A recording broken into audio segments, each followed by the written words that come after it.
Welcome to the Phillip Wylie Show. Take a look behind the curtain of professional hacking and hear compelling discussions with guests from diverse backgrounds who share a common curiosity and passion for challenges and their job. And now, here's your host, offensive security professional, educator, mentor, and author, Phillip Wylie.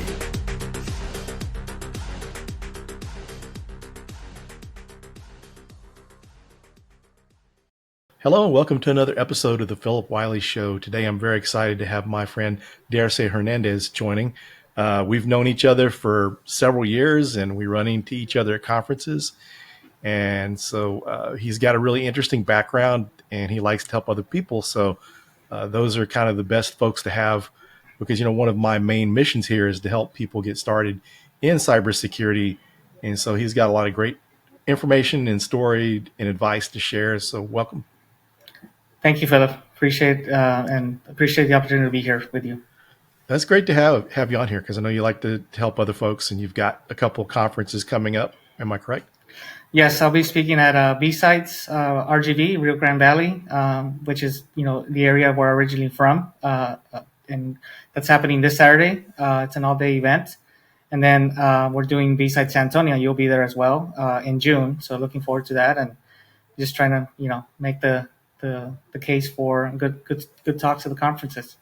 That's good. It's good to see people sharing. It's one of the things too. I really like the B-Sides conferences because they're really friendly to the newer people, and you know, they really value that set of people, that demographic. So it's one of the reasons the B-Sides conferences are very special to me, because you see some conferences that don't allow students, and they kind of they're more of the ones that are more professional conferences. I see some that they don't allow students there, and I'm thinking, you know, if you're really trying to cater to the executives, sometimes they're looking for interns. This is a good opportunity, and so it's really disappointing when they do that. But I'm really glad that the B-Sides conferences is open to everyone.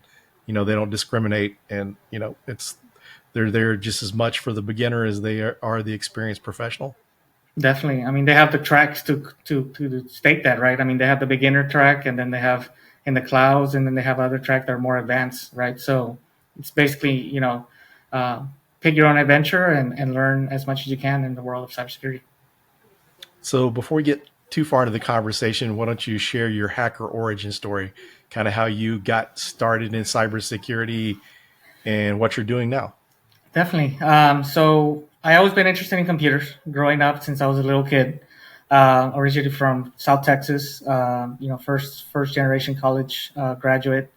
I got lucky, right? I mean, I know there's lots of stories happening, you know, within the last, you know, 5, 10, 15 years about how hard is it to break into our field, right? So the way I got my start was in state government here in Texas. You know, I was living in San Antonio at the time, and I was really looking for a job. I had graduated in December 2005 with my bachelor's degree, and I was really having a hard time finding a job in IT/cyber.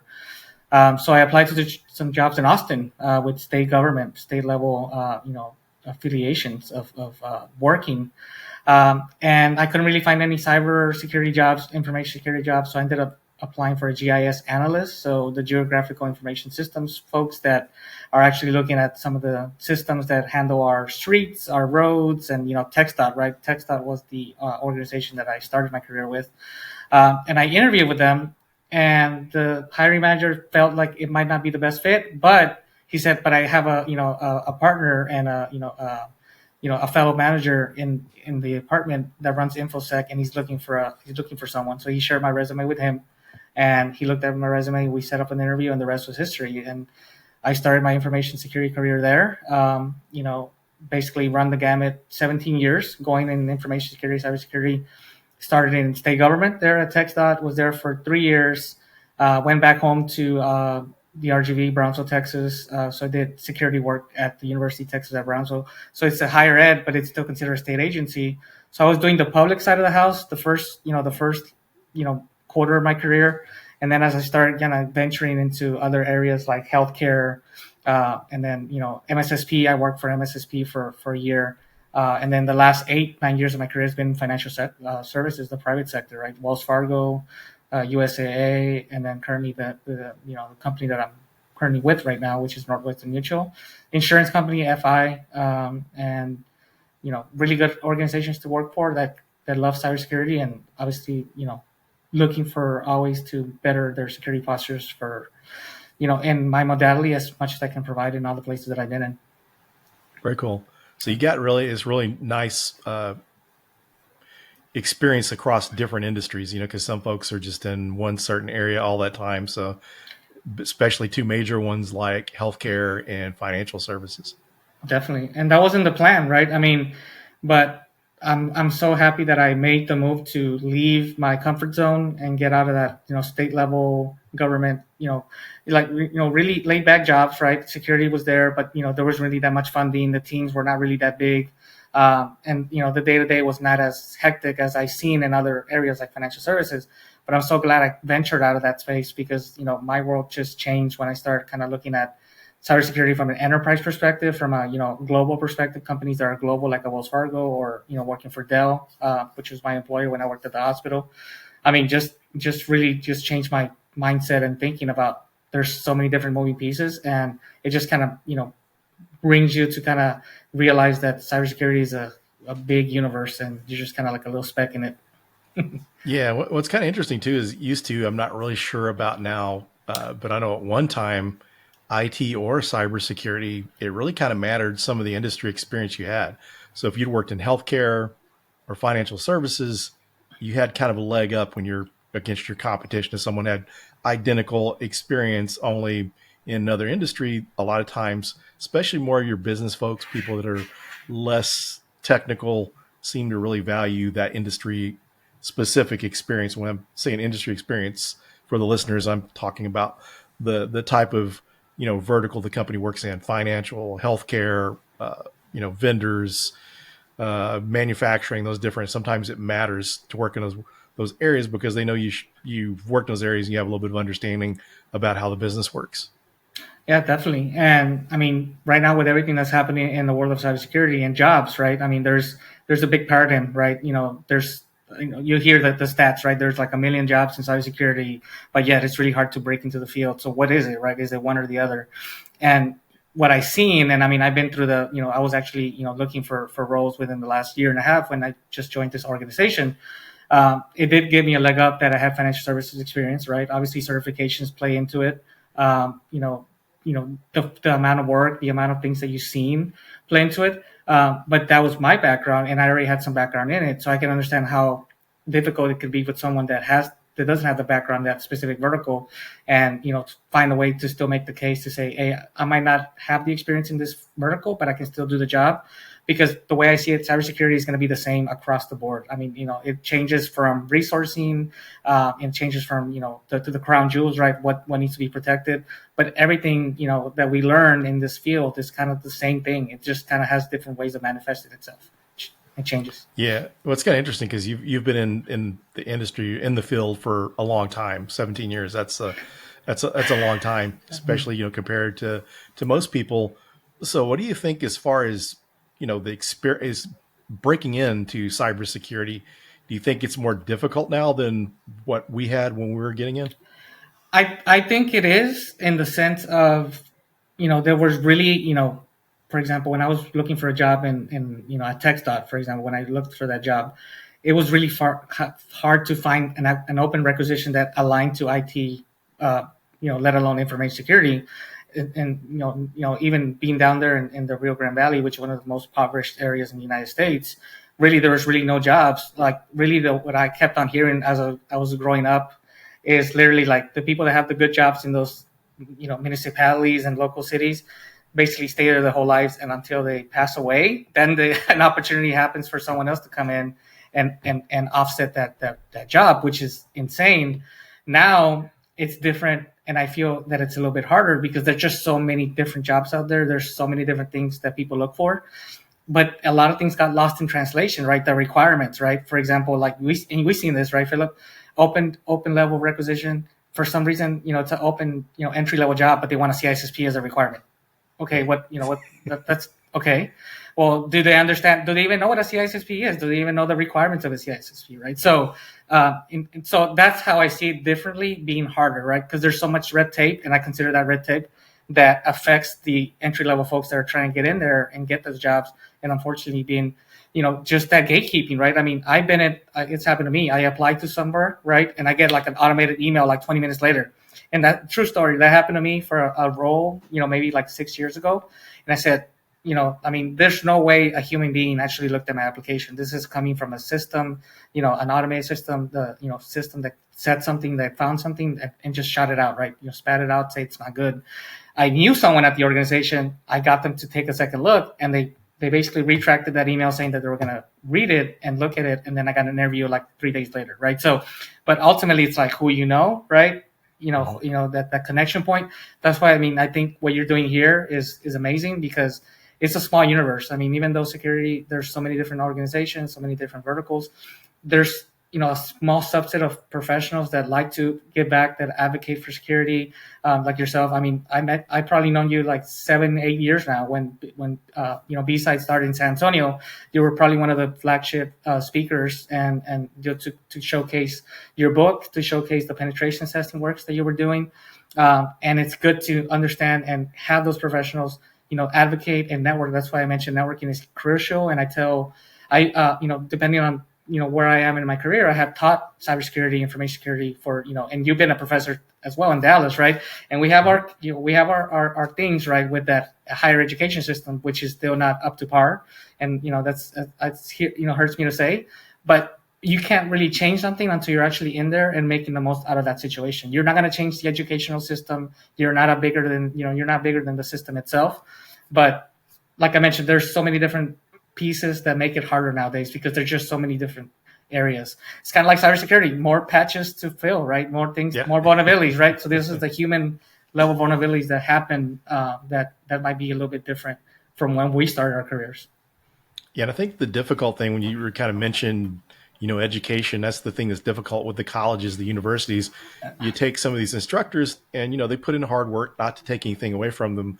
But if you spend all your life in the academic world, then things are different there. I'm sure there's networking and referrals to get in those places, but, in the real world, outside of, not that there's anything wrong with what they do and what they do is important, Correct. But the way the corporate world runs, you have to do that networking, bypass that HR firewall, because as you mentioned, you applied for that role, you got an automatic response. And that's because whatever keywords HR set up may be totally incorrect. Yeah, it could be totally incorrect for that job, because I've seen instances where I was a red team lead at a company and we're trying to hire someone from India. So we're looking for a red teamer, not necessarily a pen tester, because there is a difference between pen testing and red teaming. And you can take like a network pen tester and train them to be a red teamer, but it's a little more difficult when it comes to web app. So we got tons of web app resumes, and there's so much bug bounty stuff going on because it's a good way to get experience, and a lot of people are doing that in India. So I'm getting all these web app pen tester resumes and not finding anything that really matched. And I went back and looked at the job description, and the job description was just totally all wrong. So whoever wrote this job description was way off, so we weren't getting the right candidates. In a lot of cases, that's the case. HR writes the job description. I've even seen places where people copied and pasted another company's job description, even forgetting to remove the name of the other company out of it. And so sometimes there's just not enough care put into creating those job descriptions. And then whatever these keywords in these systems just don't always match up. And so, kind of just talking about getting those referrals and stuff, knowing someone in the company is huge. Yeah, definitely. And, and I know it's a pain point. I know a lot of security leaders that hate those areas within, that they cannot control, right? So a lot of them actually have taken a proactive approach to really write the job requisitions themselves, to kind of walk alongside with HR to make sure they have what they want, ultimately in not resulting in, like you mentioned, somebody copying and pasting a rec from another organization, putting the wrong requirements that is not aligned to the actual job and what the hiring manager and the team is actually looking for. So, I've seen it in different pockets, it's getting better, but there's still a lot of pervasiveness of stuff not being done the right way. And you've seen it, we've seen it. I mean, I mean, LinkedIn, I think, probably every day that I log in there's at least one or two people posting job recs and, circling, the requirements saying, hey, how is this an entry level job with CISSP as a requirement, or, 10 years plus? I mean, it's just the corporate America doesn't really understand that cybersecurity is its own niche, in the sense of, you have to really be cognizant of what you want, who you're looking for, and that job requisition and the application need to match, right? So a lot of work to be done there, just overall in all the sectors. But like I mentioned, some people are doing it right, but not everyone's doing it right. That's what we want to get to. Yeah, it's just the networking thing's huge. And then when you talk about how creating the job recs, getting them correct, another thing that's interesting too is back when I got my first IT job back in like 97 as a sysadmin, one of the things I kind of noticed, I worked for a mortgage company, and it was interesting because the salaries of like IT personnel versus just mortgage processors or people that work in the mortgage industry, we were making in line with what management made. And so there was different, job grades. And I think sometimes there's not translations to these other companies realizing that tech people demand and should be paid higher wages. And that gets kind of lost sometimes, I believe. Yeah, and that happens a lot right now currently. For example, like I mentioned, right, cybersecurity is 10 miles wide, 10 feet deep. So what I've seen is, for example, like the cybersecurity engineers, the architects, they're in a whole different pay band. They're in a whole different category than someone that does GRC. And I'm not, I understand that the workload might be different and they might be doing some cutting edge work, but there's I don't see, like you mentioned, the commensurate, translation for jobs that are aligned to cybersecurity from a GRC perspective, or from a risk and governance and regulatory perspective. That's just as important as somebody doing, coding, hands-on keyboard, red teaming, offensive security, which, is not the best way to go about it, because ultimately there's discrepancies in salaries, there's discrepancies in the way people, view those jobs, holistically. And then also just from the perspective of, it's not really what I want to do, because, they're pushing them off with the risk people. They're pushing them off with legal, right? As an example. So I think, companies need to do a better job to kind of, bundle those jobs family together and make them align to actually what they actually are saying they are doing and they should be doing. But like you mentioned, a lot of stuff gets lost in translation, and ultimately that affects the person, the person applying for the job, the person looking to improve their career, because ultimately they're getting placed in a family that not necessarily is giving them the credit financially that they deserve based on the role that they're doing, right? Regardless if it's GRC, offensive security, or just a normal person working IT operations, right? So something to think about. So for someone just starting out, since you got the GRC experience, not everyone starts out that way. That's kind of, it's a good area for some folks to get into, because a lot of times people want to jump into pen testing roles, and there's nothing against that. I mean, if that's your goal, do it. But sometimes people, a lot of times, in my opinion, it's getting your foot in the door. So it may take you years and years to break into a pen testing role, but maybe if you were a SOC analyst, maybe if you did GRC, maybe you could get your foot in the door. And some companies are better about promoting people without a lot of experience in that area or no direct experience. For instance, my first IT job, my first cybersecurity job was because I worked as a sysadmin at a company. They knew I wanted to move into the cybersecurity team. And when they had an opening open up, they let me move over there. And so someone with the same amount of experience, they probably wouldn't have hired externally. So what do you think are some good roles for people to get into to try to break into cybersecurity? That's a great segue, Philip. I mean, like I said, I'm former educator, current educator, depending on where I'm at, right? There's stints that I'm not teaching, there's stints that I'm teaching. And I always tell my students, right, like, cybersecurity, it's an art form, right? There's different things happening all the time, especially those that are in, like I mentioned, the academic sector, the academia world. If they're doing a lot of reading, they're doing a lot of theory-based reading and books and stuff like that. Read all the NIST policies, right? The control frameworks, the NIST CSF. Be aware of those things. And you might want to just do offensive security. You might want to just do pen testing. But trust me, you'll be more marketable if you can showcase and tell the person that you're interviewing with that you understand controls, you understand what the risk is, you understand risk appetite, and maybe not necessarily executed on because you're brand new into the field, but understand that from a reading perspective, from actually capturing and what that entails, and can speak to that.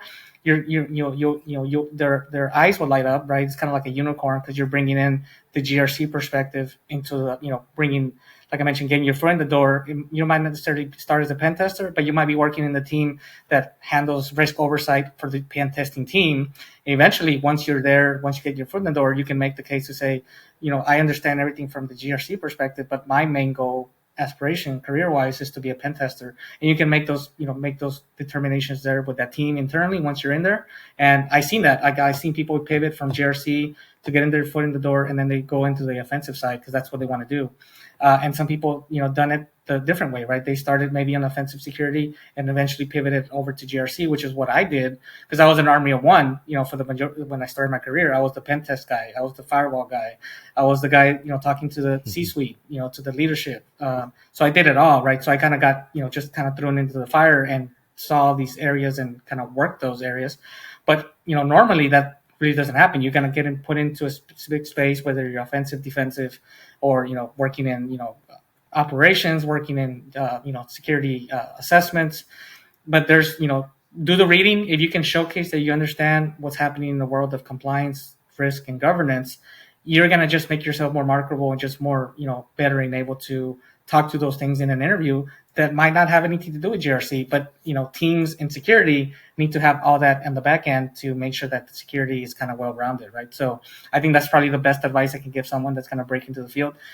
Have all the arsenal, right? The tools to your arsenal, tools in the tool shed, and that's a big part of it that people don't really think about because all they want to talk about is the hacking, the hack the box, try hack me, which is all the CTFs. All that is great stuff. But there's a lot of stuff that it's going to take time to read, to understand, to ask questions, right? Lots of free resources out there, like GRC Academy is one of them.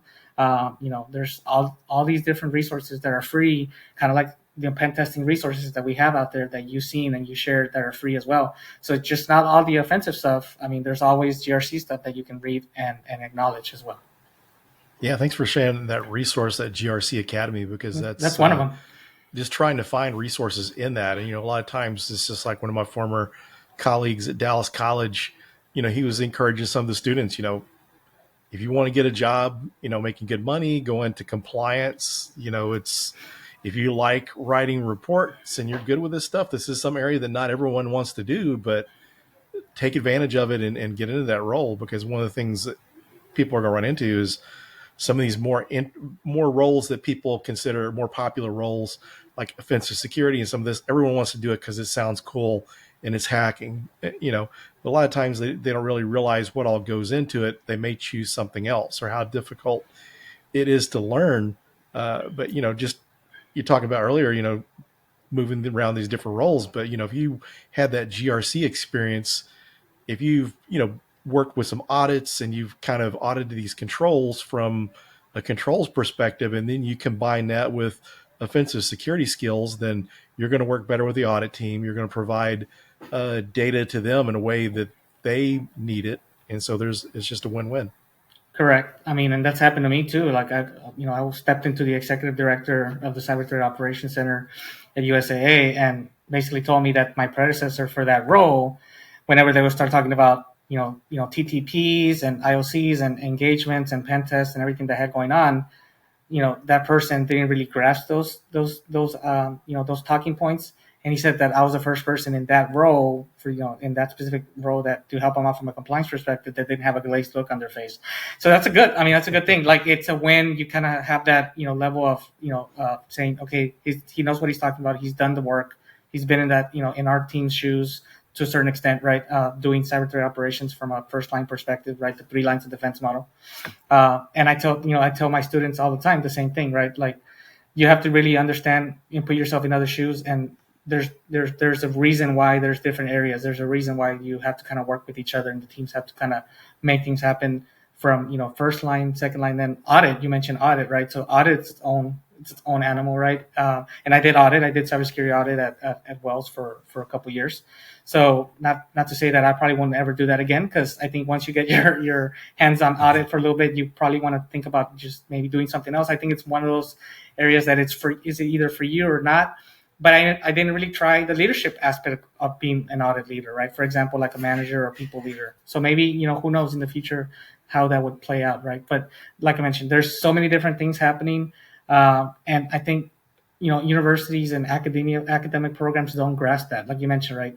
Nothing wrong with the work that's happening there at the campuses, but at the same time, in the real world, you got to figure stuff out, right? You gotta figure stuff out. And, students, in my experience, they're not really ready for that, right? And I try my best to get them to be ready in any way, shape, or form that I can. But it's not easy. And I mean, you were there, you did that for a while, and I know you had your perceptions and opinions on the way you saw those programs play out.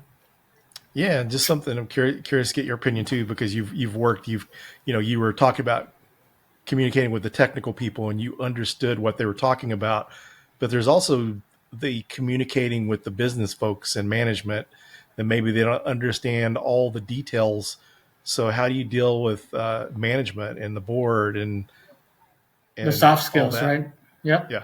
The soft skills and communication. I think communication's key. And it sounds cliche, but I mean, a lot of people are not good communicators because they just haven't really been, exposed to, being, team players, being collaborators, being communicators in everything that they do. But like in your world, Phillip, I mean, ultimately, you're doing all the awesome hacking, you're doing all the pen testing, but ultimately, from the leadership perspective, the business cares about one thing: the report. If you can't write the report to showcase and align to the work you did, it's not gonna go anywhere, right? So, and that's what I told these young people coming into the field. They have to understand that the reporting, see a sample report, and then use that, and then go all hands on keyboard. But understand that when you're executing on the deliverable to the teams that actually pay the money for you to be there in the first place, the report's going to be make or break, right? And you have to understand to actually make it concise, make it actionable, and then for the leadership folks, you got to write a good executive summary. So it takes practice, and it's not easy. But like ultimately, some people don't even think about communication, don't think about critical thinking and technical writing and all those things that kind of play into making a really good actionable deliverable from a documentation perspective. Yeah, some people don't like the report writing, but it's a good skill to have. And when I went back and got my associate's degree back in 2001 to 2002, the best class I took, because when I was in high school, I didn't take things seriously, and so my English composition class, learning to be a better writer, was the best class. It was hands down worth all that time I spent going back to school to get my associate's degree. But yeah, the writing experience, be able to communicate, because we're also living in a world too that people communicate via text. So they're using acronyms, BRB, be right back and stuff. And you can't do that when you're sending business emails. No. You got to use punctuation and proper grammar and all that too. Yeah. And even when you have that, some people still don't like the communication. So it's depending on how you have your font set up and your, don't highlight different things, and then different ways of, pushing the communication out. And it, obviously, in different organizations, a lot of higher, as the higher levels you go, it's a lot of PowerPoint, right? So PowerPoint creation, PowerPoint decks, and it can be death by PowerPoint, but at the same time, if that's all they're ingesting, you have to really make those PowerPoints tell a good story, whether like in 3, 4, 5 slides, very minimum amount of work, but to tell a whole story, just to say, get to the point, tell us what we're here, what we're doing, what's the bottom line, how this affects the company, and move it on forward, right? So it's not easy. It's an art form. It's I've been, evolving in that space as well. And every day you learn something new. For example, in my day job today, we had a lawyer kind of talk to us in a, lunch and learn about how to write from a right way from a legal perspective, like the lawyers, lawyer's version of good writing to, make sure that we are acting in the best interest of the organization, and make sure that we do our due diligence to not, put something out there, that might not necessarily be the best communication, the best work effort from a documentation perspective. So you're right. And then, the kids nowadays texting and, sending, not congruent communications through, actual writing. None of those, some people don't even know what a book looks like anymore, right? Because it's all ebooks, it's all digital content. So a lot of that is needs to kind of just be learned and be picked up on, but it's not easy for sure. Yeah, but once you pick those skills up, it just make your life so much easier. And one of the things I've always tried to do when I was writing a pen test report, because it's never really fun, but I really try to make it fun. When you're writing a report, I think it's a good idea to really detail the work you did. Really show pride in the work you've done. Really well document it. Make it to where there's not a lot of questions around it. That you complete thoughts and just really describe well what you did and the steps. I think is very important, and it'll make your life a lot easier, because if you don't provide a good enough report first go around, people are going to come back. There's going to be a lot of questions, and if multiple people are receiving this report, you can have to keep answering the same questions over and over again. Definitely, and that's when you have like a small team, right? Or you're in charge of pushing the report out, making sure it gets done the right way. A lot of large organizations have really good communication teams and marketing teams and teams that kind of help with the communication aspect to kind of run it by them to see if it fits, the mission and the vision of the organization as far as from a delivery perspective. But not everyone has that flexibility, right? Not everyone has those things at their disposal. So you're right. I mean, if you can't make it concise and to the point and tell a good story, you're going to get more questions than answers. That's going to probably be a red flag. You're going to get, there's going to be, you're not going to be seen as an expert anymore because they can't really make bells and, 2 cents about what's going on in this report. Even though you did amazing work and you want to showcase that, you want to get the credit you did. Ultimately, that report is the driver of that, right? So if the report is not up to par, even though you did amazing work and the work doesn't match and doesn't give it the justice that it deserves on the report side, you're going to be, you're going to ask questions and you might not get the business next time around. They need a pen test. So, yeah.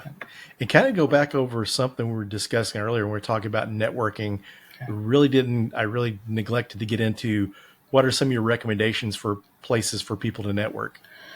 That's a great question. I mean, I think ultimately, pre-COVID, post-COVID, it's changed, right? I mean, I think LinkedIn's always been right there, number one. I think that's how we communicated. That's how we started our relationship, through LinkedIn. But knowing that you were going to be there at B-Sides and kind of speaking through that, and I was, excited about seeing some of the work you did, and you were showcasing and putting stuff out there. And we live in the world of social media, right? I mean, a lot of podcasters like yourself and people putting out there. So I think that's probably a new area that I haven't really dove deep on, as far as, getting good information, getting good networking. But ultimately, going to your B-Sides conferences is huge. You get to meet people that do the same things you do or interested in the same things you do. And then internally at work, right, there's different organizations, like they call them employee resource groups, right? So get involved with those if they have those at your company. I'm in the Hispanic resource group at my organization, as an example. Get to know people, and I'm remote, so I'm getting to meet people that live in Milwaukee, New York, right? I mean, just getting different, meeting different folks from different areas, from different backgrounds. So that always brings a different dynamic, and it's really good networking as well. And then obviously being involved locally with your ISSA chapter, as an example, your ISC Square chapter, with everything that they're pushing the CC, right, for the entry-level folks, from high school students to people that have no experience in cybersecurity. There's no reason why they want to, get that membership through the CC, maybe even study for that and get that certified cybersecurity certification. And then you can network with those ISC Square professionals in your area. And who knows, right? They can lead to internships. It can lead to opportunities. It can lead just to overall just having that network of folks. That happened to me. I mean, after networking for a while, I ended up, finding myself in the cybersecurity risk. I think it's called Cybersecurity Risk Collaborative. So it's all CISOs, right? But I was a leader at the time, and that's how I was invited. But I haven't really been a CISO, right? Or a BISO, which is one of the roles that I would love to do, maybe one of these days. But being in that room, I'm talking to CISOs from, financial services, right? I'm talking to the CISO at AIG, previously the CSO at USAA, and having those discussions and just being one of the persons at to understand how leadership thinks, right? How executive leadership thinks at a cybersecurity strategy perspective. But I'm in the room. I kind of feel like sometimes I kind of have to think about it. Like, I'm actually in a room with really high level executives in cybersecurity, but I belong to be there. I made it my mission to network and showcase what I can do and talk about some of the different things. I led some of the discussions at the last event that they had, in September, and I think they're having one coming up again this year. So yeah, just getting your name out there and that's going to be the best way to network and be open to different mindsets, different thoughts, different perspectives. Because I mean, I've seen it all, right? And I think just seeing all the posts that we have in LinkedIn with everything that's happening in cybersecurity right now, with all the breaches and all the hacks that are happening, everyone kind of giving their 2 cents about what they think what went wrong.